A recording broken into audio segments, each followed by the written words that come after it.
আগামী মাসে অনুষ্ঠিত হতে যাওয়া পবিত্র হজে অংশ নিতে এরই মধ্যে সৌদি আরবে পৌঁছেছেন 8,20,000-এর অধিক মুসল্লি।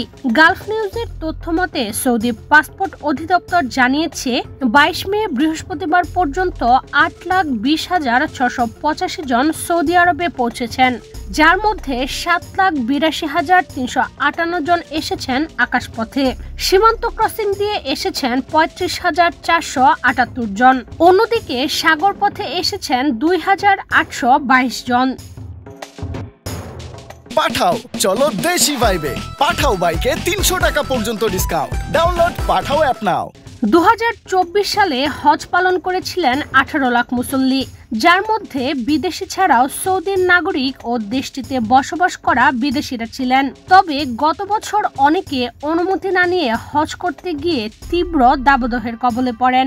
এতে প্রায় 1,300 হাজির মর্মান্তিক মৃত্যু হয়।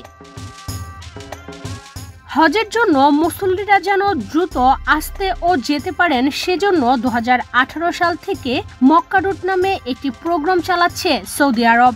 এই প্রোগ্রামের আওতায় রয়েছে Bangladesh, Malaysia, Indonesia, Pakistan, Morocco, তুরস্ক এবং আইভরি কোস্ট। মক্কা রুট প্রোগ্রামের মাধ্যমে এসব দেশের মানুষ তাদের নিজ দেশে থাকা অবস্থায় হজের যাবতীয় কার্যক্রম সেরে নিতে পারছেন, যার মধ্যে রয়েছে বায়োমেট্রিক তথ্য সংগ্রহ, ই-হজ visa, passport processing, luggage tagging সহ অন্যান্য সেবা। সৌদিতে যাওয়ার পর হজ যাত্রীদের সরাসরি বাসে করে মক্কা ও মদিনায় তাদের নির্দিষ্ট থাকার স্থানে নিয়ে যাওয়া হয়। অপরদিকে তাদের লাগেজ সেখানে পাঠিয়ে দেওয়া হয়। এতে করে লাগেজ টানার জন্য আলাদা ভোগান্তি পোহাতে হয় না। ইশরাত চৈতি, বাংলাদেশ প্রতিদিন।